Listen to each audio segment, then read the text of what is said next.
Assalamualaikum warahmatullahi wabarakatuh. Salam sejahtera bagi kita semua. Selamat pagi Bapak Ibu sekalian. ASM MDG dan pemaparan program-program KIA dari Kementerian Kesehatan RI. Sebelum memulai acara, kami persilakan Bapak Ibu untuk menonaktifkan nada dering telepon genggam Bapak Ibu. Kemudian yang kedua adalah saat ini pengenalan blended learning ini akan diikuti oleh 5 universitas. Yang pertama adalah dari Fakultas Kedokteran Universitas Padjadjaran Bandung. Yang kedua adalah FK dan FKM Universitas Mula Warman. Yang ketiga adalah Poltekkes Kementerian Kesehatan Bengkulu. Yang keempat FKM Universitas Hasanuddin. Yang kelima adalah FK Universitas Pattimura Ambon. Sedangkan yang keenam akan mengikuti pada periode berikutnya yaitu dari FKM Undana NTT. Sebagai acara yang pertama, sambutan dan pembukaan, blended learning ASM MDG dan untuk peningkatan peran perguruan tinggi dalam menurunkan kematian ibu dan bayi, kami persilahkan kepada Dr. Ova Emilia, PhD, selaku penanggung jawab ASM MDG dan Wakil Dekan Bidang Akademik, kami persilahkan. Ibu dan Bapak yang saya hormati, para peminat, pemerhati yang berkaitan dengan nasib ibu ya, kematian maternal ya, jadi ataupun neonatal. Jadi kita masih kembali berjumpa untuk kembali menegaskan bahwa banyak upaya yang perlu kita capai, kita lakukan untuk menekan kembali ya, upaya yang sudah kita lakukan sudah banyak tapi ternyata belum cukup. Jadi kita perlu berpikir kreatif dan mungkin agak sedikit lateral gitu ya, bukan mainstream. Jadi kalau hari ini kita membuka suatu rangkaian kegiatan dalam bentuk workshop blended learning ya. Jadi untuk MDGs yang akan dilaksanakan mungkin sampai beberapa kali ya, Maret ya, sampai 29 Maret, dan ini akan melalui rangkaian kegiatan yang kita berharap bahwa dengan model yang demikian itu karena diulang-ulang terus, jadi kita semakin paham dan juga tahu gayut kegiatan satu dengan kegiatan yang lainnya. Nah, saya kira dengan waktu yang cukup 2 bulan ya, hampir 2 bulan, ini kita bersama-sama akan mendiskusikan, kemudian juga kembali mengkaji apa yang sudah kita capai dan apa yang perlu kita lakukan ya, strategi-strategi yang perlu kita lakukan untuk upaya penurunan kematian ibu dan bayi di Indonesia. Dimasukkannya komponen perguruan tinggi di sini, ini merupakan satu hal yang menjadi kebijakan, saya kira kebijakan yang sifatnya sebetulnya sudah digariskan dari pusat. Namun kenyataannya di lapangan, ini saya memberikan apresiasi yang tinggi pada teman-teman di PKMK, jadi yang menjadi pionir ya untuk membuat perkawinan ini ya, perkawinan antara institusi pendidikan, praktisi, dan Kementerian Kesehatan. Karena bagaimanapun dengan bergandengan tangan ini satu keunggulan atau keunggulan dari satu institusi, satu kelemahan di institusi yang lain ini bisa saling melengkapi. Dan saya kira saya tidak akan berpanjang lebar ya. Jadi untuk peningkatan ini mungkin nanti Bu Zainab ya akan lebih banyak nanti kita berdiskusi sebelum nanti ada beberapa pemaparan ya dari kementerian dan juga mungkin juga pembahasan dari Dr. Risanto ya. Kami mengucapkan terima kasih kepada semua yang telah berpartisipasi, dan dengan rahmat Tuhan Yang Maha Kuasa, perkenan Tuhan Yang Maha Kasih, acara diskusi ya dalam rangka Annual Scientific Meeting 2014 Fakultas Kedokteran UGM, kelompok kerja MDG Kagama dibuka secara resmi. Assalamualaikum warahmatullahi wabarakatuh.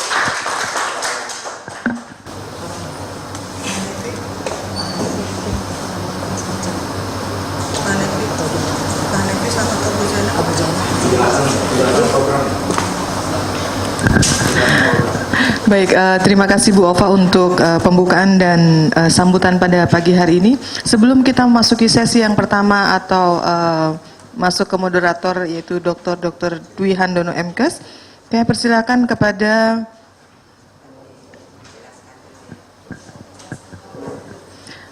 Pak Dwi Handono untuk menjelaskan sebetulnya kita dalam rangka untuk blended learning seperti apa sih Pak programnya? Kami persilakan.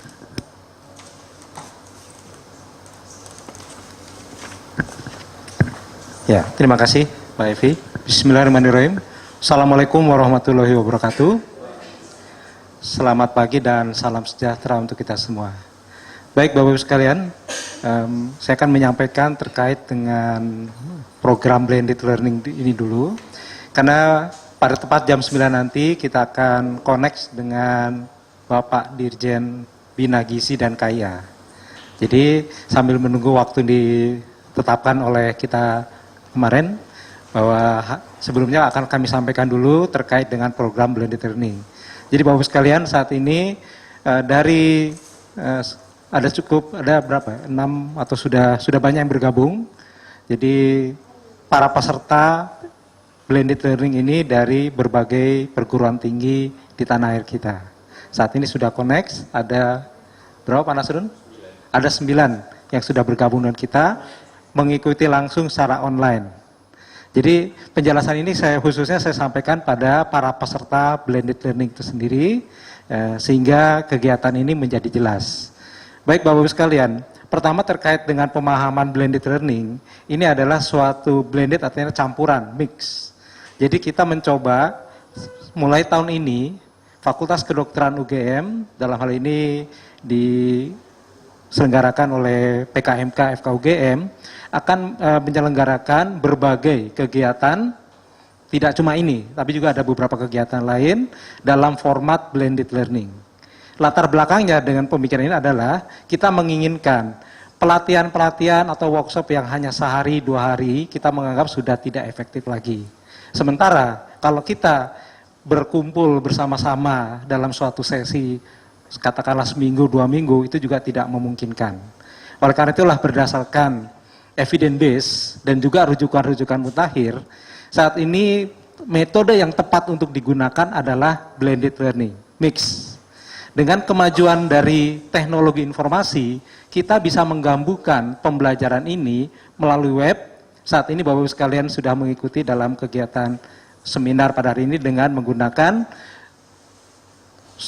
suatu metode atau suatu cara dengan GoToWebinar. Ini pertama kali juga kita mengadakan PKMK, mengadakan seminar dengan GoToWebinar. Sebelumnya biasanya adalah melalui Skype. Keuntungan dengan GoToWebinar ini adalah bisa maksimal sampai 200 peserta itu langsung bisa mengikuti ini. Kemudian kalaupun mereka akan berinteraksi, mohon pada Bapak Ibu para peserta yang mengikuti kegiatan ini melalui webinar, itu nanti bisa memberikan kode di layar kanan, itu ada tanda tangan ya apa namanya. Jadi bisa kalau diklik artinya angkat tangan, jadi ingin bertanya. Nanti dari sini ada operator yang akan memberikan kesempatan pada Bapak Ibu sekalian untuk bertanya. Jadi saat ini para peserta atau para peserta di luar dari ruangan ini tidak bisa berbicara, artinya tidak, kalau mereka berbicara tidak sampai ke sini, karena aksesnya kita tutup untuk suara. Tapi begitu mereka bertanya melalui angkat tangan, diklik di salah satu tombol di situ, nanti operator Pak Nasrun di sini akan klik sehingga suaranya bisa terdengar. Hal ini ditempuh agar proses webinar ini bisa berjalan dengan baik sehingga tidak crowded, suaranya tidak semua bicara. Nah, jadi kalau misalnya ada 200 semua bisa terdengar suaranya itu tuh akan sangat ramai. Jadi Bapak Ibu sekalian itu kurang lebih, jadi sekali lagi saya tekankan pada blended learning ini adalah kita mencoba dengan secara jarak jauh. Kemudian juga nanti pada tanggal 29 Maret, para peserta webinar ini kita akan juga undang dalam kegiatan terkait dengan ASM, Fakultas Kedokteran UGM dan Rumah Sakit Umum Dr. Sajito. Nanti tanggal 29 kita akan mengadakan workshop. Jadi kurang lebih kegiatan ini pada mulai materi pertama ada 7 modul.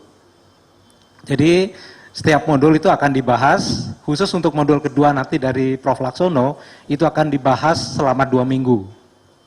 Yang lain-lain akan dibahas dalam 1 minggu. Kemudian pada para peserta Bapak sekalian, nanti akan ada web khusus yang akan bisa diakses untuk untuk download materi. Saat ini webnya masih dalam taraf pengembangan, masih dalam taraf finalisasi, sehingga untuk sementara kita titipkan di web kesehatan ibu anak. Nah, jadi Bapak Ibu sekalian para peserta webinar, lalu nanti bisa dibuka di web kesehatan ibu anak net. Nah, itu materinya ada di sana. Tapi untuk minggu depan mudah-mudahan web khusus untuk blended learning PKMK ini sudah jadi, sehingga seluruh kegiatan untuk blended learning PKMK akan berada dalam satu web. Ini mohon maaf karena penyelesaian dari web yang kita harapkan belum selesai karena satu dan lain hal. Mudah-mudahan secepatnya bisa kita selesaikan pada minggu depan. Kemudian Bapak sekalian terkait dengan blended learning juga kami sampaikan juga bahwa jadi selain hal seperti ini, proses pembelajarannya adalah setiap hari Jumat. Jadi pada Jumat sore nanti modul kedua sudah kami upload. Jadi modul dari Prof. Laksono sudah kami upload, baik PowerPoint maupun videonya. Mohon dari para peserta nanti bisa mendownload materi baik PowerPoint atau terkait dengan videonya. Kemudian Bapak Ibu sekalian, dalam PowerPoint tersebut sudah ada beberapa penugasan. Jadi kami harapkan Bapak Ibu sekalian nanti secara tim bisa mengerjakan tugas-tugas yang diberikan yang tertera dalam PowerPoint tadi. Kemudian dikirimkan kepada panitia melalui email kami nanti, kami akan sampaikan, paling lambat hari Kamis. Hari Kamis kita sudah terima tugas-tugas yang diberikan.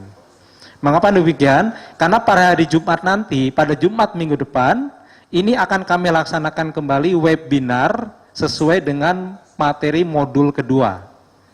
Jadi dalam minggu depan, kami akan mengundang Bapak Ibu sekalian melalui email untuk bergabung lagi dalam webinar untuk membahas modul kedua. Nah, nanti akan kami atur kembali. Jadi demikian seterusnya Bapak Ibu sekalian prosesnya. Jadi, saya ulangi, setiap hari Jumat sore bahan-bahan sudah diupload oleh panitia, kemudian Bapak Ibu sekalian sudah mulai bisa mendownloadnya. Kami beri waktu kurang lebih dari hari Jumat sampai hari Kamis minggu depan untuk mendownload, mempelajari, dan mendiskusikan.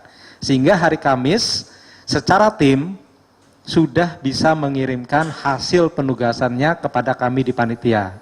Nanti emailnya nanti akan kami sampaikan email khusus untuk kegiatan ini. Nah, kemudian hari Jumat pagi berikutnya akan dilaksanakan webinar terkait dengan pembahasan modul-modul yang bersangkutan. Demikian seterusnya sehingga Bapak Ibu sekalian, setelah selesai 7 modul, kami ada satu cadangan waktu 1 minggu untuk mengantisipasi hal-hal yang misalnya terjadi hambatan, sehingga kita ada 1 minggu untuk cadangan. Pada tanggal 29 Maret nanti kami mengundang Bapak Ibu sekalian untuk datang ke kampus Fakultas Kedokteran UGM untuk melakukan workshop terkait dengan pembelajaran ini. Nah, nanti dalam workshop nanti akan kami sampaikan kemudian, intinya adalah kita akan mereview seluruh materi yang ada, kita akan mencoba menindaklanjuti apa-apa yang sudah direncanakan. Jadi dengan demikian, ini kurang lebih gambaran blended learning yang kita kembangkan khusus untuk program peningkatan peran perguruan tinggi dalam menurunkan kematian ibu dan bayi. Nah, jadi Bapak-Ibu sekalian, pelaksanaan kegiatan ini juga tidak terlepas dari rekan kita yang operator kita nih, Dr. Nasrul Hadi. Jadi beliau adalah dokter yang membelot, jadi S2-nya malah justru IT. Nah, jadi kami sangat berterima kasih Pak Nasrul untuk ini. Jadi ini dokter saya nggak tahu nih spesialisasinya, jadi malah ngawur ya, jadi tidak terkait dengan kedokteran. Tapi malah bermanfaat betul bagi kami. Makasih. Jadi kurang lebih demikian, Bapak sekalian. Pak Nasrul barangkali sudah terkonek dari Pak Anung sudah, ya. Ya.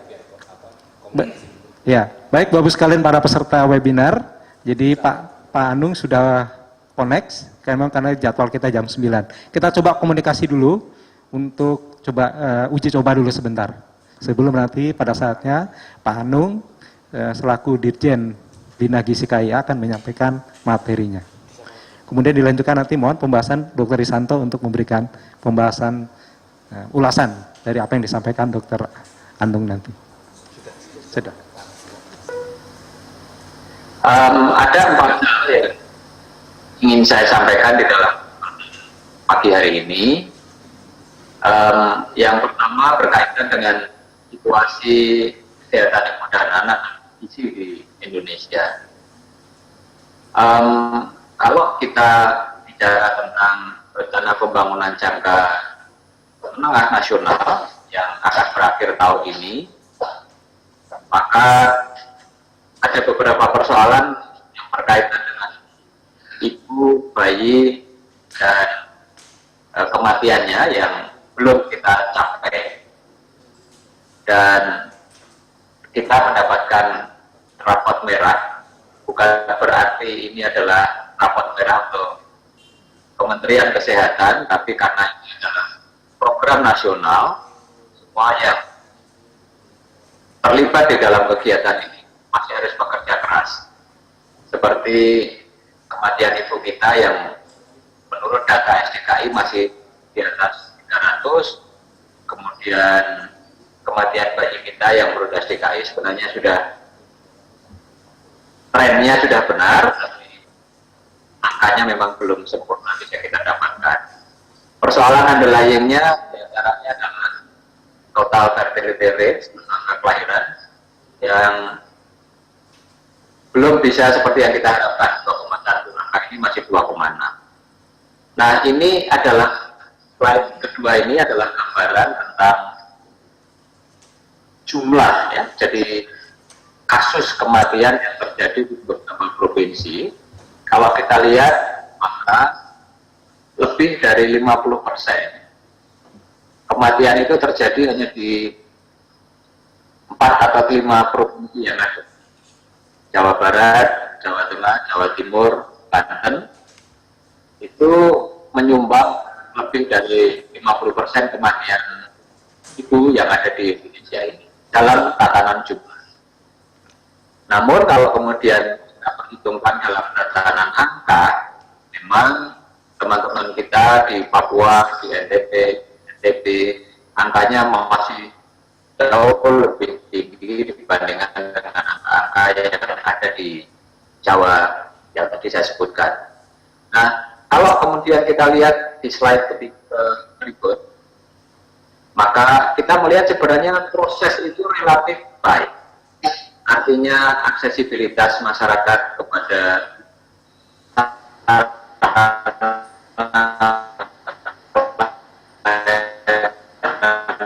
kesehatan itu, pelayanan kesehatan untuk balita, neonatal dan berkomunikasi, hampir semuanya sebenarnya bisa kontak dengan tenaga kesehatan. Artinya kalau kita secara sadar mengakui, harusnya kita kemudian bicara tentang mutu layanan, bukan sekedar akses layanan yang selalu kita pertanyakan. Nah, kita lihat bersama rekan-rekan peserta workshop ini bahwa kunjungan K1 pada saat kehamilan sampai dengan persalinan oleh tenaga kesehatan di fasilitas kesehatan. Halo, Jogja. Silakan Pak Anung. Unmuted. Kami monitor terus. Ya, silakan. Oke, silakan ya. Ya. Sebenarnya angka ini menunjukkan sekali lagi, aksesibilitas terutama di daerah DKI, DIY, Bali, Jatim, Jateng, itu sudah lumayan atau sudah bagus sebenarnya. Sekali lagi, tapi disinilah justru jumlah kasus kematian ibu itu terjadi. Ini adalah angka-angka yang bisa kami kumpulir sampai bulan November. Itu nanti pada akhir bulan Desember akan ada lagi yang bersifat update. Selanjutnya, kalau kita kemudian beberapa capaian indikator yang berkontribusi, kita memang masih mempunyai persoalan dasar yang dulu pernah kita banggakan tentang keluarga berencana. Jadi ini tantangan yang harus kita pecahkan bersama, khususnya teman-teman para pelaku di daerah dan perguruan tinggi, karena ternyata hal-hal yang berkaitan dengan tingkat kesuburan itu tidak menurun secara signifikan dalam 10 tahun terakhir. Ini tantangan yang harus kita lakukan. Belum lagi kalau kita kemudian melihat spesifik fertility ratio untuk mereka-mereka yang berusia muda, ini juga justru menjadikan perhatian yang harus kita fokuskan di masa-masa yang akan datang. Angka-angkanya bisa dilihat sebenarnya kalau kita melihat hal-hal yang tadi saya sampaikan, maka tantangan-tantangan yang harus kita hadapi adalah tantangan-tantangan menumbuhkan demand secara keseluruhan. Kami mendapatkan data dari BKKBN berdasarkan kepada survei demografi kesehatan Indonesia. Sesungguhnya kita melihat ada kelompok tertentu yang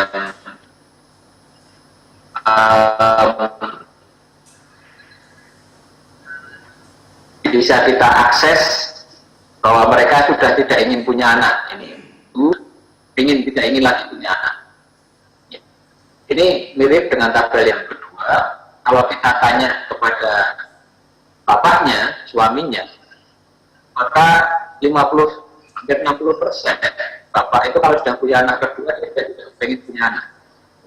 Demikian dengan ibu, dan kalau punya anak 3 dia mengatakan saya nggak ingin punya anak lagi. Nah, apa yang kemudian harus kita lakukan adalah menurunkan apa yang tadi saya sebut sebagai unmet need, keinginan yang ada ini untuk bisa segera ditangkap di dalam sistem layanan kesehatan kita. Ini yang tantangan yang harus dipecahkan oleh kita bersama. Sementara dalam tatanan ini ada persoalan-persoalan yang sedang kita hadapi, karena persoalan-persoalan ini juga menyebar di seluruh Indonesia. Hasil risk assess pada tahun 2013 menunjukkan bahwa persoalan gizi kurang dan gizi lebih sudah menjadi hal yang istilah kita semuanya ketahui adalah double burden. Persoalan-persoalan dua sisi yang harus kita pecahkan. Bahkan kemarin Ibu Menkes pada saat menerima kunjungan dari panitia Komnas IDAI yang akan dilakukan di Palembang, diberikan informasi bahwa persoalan obesitas bukan hanya di kota, tapi juga di desa, untuk anak-anak kita sudah menjadi persoalan yang sangat serius. Karena kemudian ternyata di atas 15% anak-anak obesitas kita sudah menderita hipertensi. Hampir 23% kalau saya tidak salah dilaporkan oleh rekan-rekan IDAI, itu ada persoalan dengan tidak respon terhadap insulin. Nah, ini akan menjadi beban berat pada waktunya nanti. Kalau upaya-upaya kita lakukan sejak saat ini, khususnya pada era jaminan kesehatan nasional yang sudah berlangsung selama 1 bulan minggu terakhir ini. Ini adalah hasil persoalan-persoalan yang tadi saya sampaikan secara umum di slide berikutnya. Saya akan langsung ke kalau angka kematian tidak, saya akan langsung ke slide berikutnya. Yang tadi saya sampaikan ini di 2012. Karakteristik meninggal juga saya pikir semua rekan sudah tahu karena ini hasil kajian sudah dipublish. Saya ingin lebih ke hal yang kedua, yakni arah kebijakan dan strategi di slide nomor 18. Nah, apa yang perlu kita bicarakan bersama kalau kita bicara tentang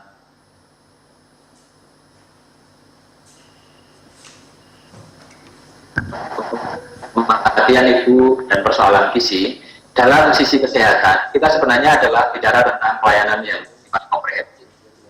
Tadi kita sudah lihat bersama ada persoalan akses, utamanya di rekan-rekan kita di Indonesia bagian timur, dan ada persoalan mutu, baik di Indonesia bagian timur maupun Indonesia bagian barat.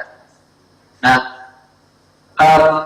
dengan tatanan pemerintahan sekarang, maka persoalan-persoalan ini berkenaan dengan kewenangan dan tanggung jawab.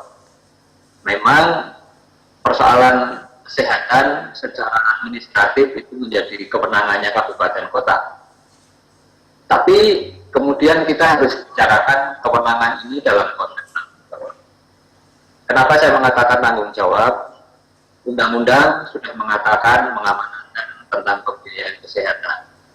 Undang-undang sudah mengamanatkan tentang pemenuhan sumber daya, khususnya sumber daya manusia di bidang kesehatan. Undang-undang juga sudah mengamanatkan bahwa fasilitas pelayanan kesehatan itu menjadi. Nah, kita juga sudah memetakan hal yang menyangkut tentang penyediaan ini, fasilitas, sumber daya dan pembiayaan. Kita lihat bersama bahwa ini berkaitan dengan persepsi, pemimpin di daerah masing-masing. Yang kedua juga berkaitan dengan interest. Saya mendapatkan cerita kemarin dalam berbagai kesempatan dialog. Sekarang para pemimpin di daerah itu kemudian merasa tidak cukup nyaman dengan jaminan kesehatan karena sudah tidak ada lagi unsur charity atau unsur pemberian secara langsung yang bisa dilakukan oleh mereka, karena kemudian menjadi tidak cukup terkenal mereka kalau tidak bisa memberikan secara langsung. Nah, ini persoalan persepsi. Walaupun masing-masing daerah sudah mengalokasikan dana yang cukup untuk kesehatan, juga kita masih melihat bahwa sebagian dana kesehatan itu, sebagian besar bahkan, itu dipakai untuk pembiayaan yang sifatnya kuratif dan rehabilitatif. Padahal kalau kita bicara tentang pelayanan kesehatan ibu dan anak, serta penanganan gizi, sesungguhnya kita bicara di aspek-aspek preventif promotif, itu akan jauh lebih bermanfaat atau jauh lebih mendapatkan hasil. Kalau kemudian kita bicara tentang rencana pembangunan yang saat ini, ada prioritas nomor 3 yang sesungguhnya dituliskan di sana adalah menitik beratkan kepada pendekatan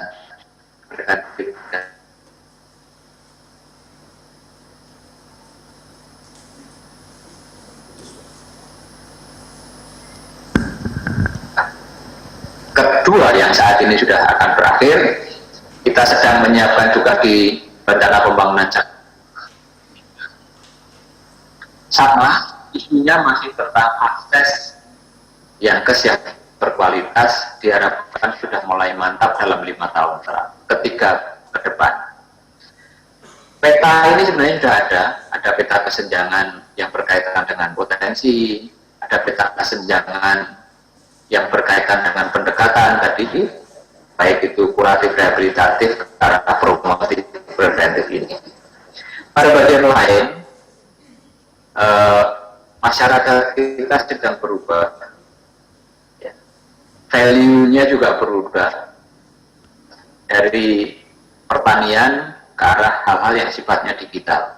Ini tantangan besar bagi tenaga kesehatan, karena kalau pada saat dulu kita menghadapi teman-teman atau masyarakat yang sebagian besar berkarakter semacam ini, sekarang pun orang-orang pertanian juga sudah mulai bergeser ke arah digital. Sambil contoh sederhana, satu buah ketidakpuasan saja bisa langsung diupload, bisa langsung diceritakan melalui berbagai media sosial yang seringkali reaktif. Nah, ini tantangan untuk kita, tapi sekaligus juga peluang sebenarnya.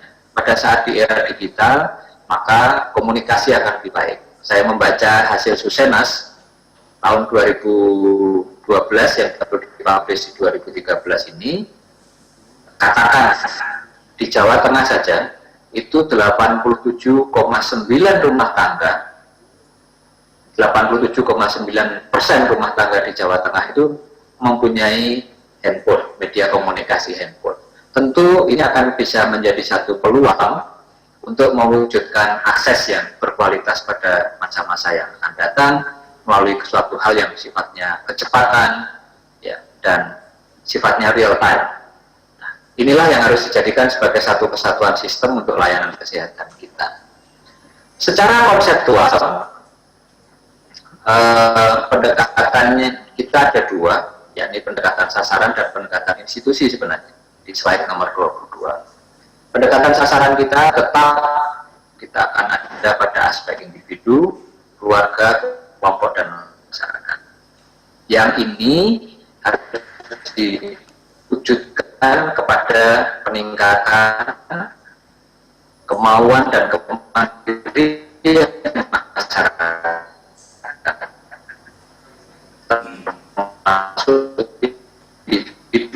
Bagaimana dia mampu mengenali persoalan dirinya, menolong dirinya sendiri. Di tingkat komunitas tentu harus terwujud di dalam apa yang kita sebut sebagai upaya kesehatan berbasis masyarakat sebagai fasilitas kesehatan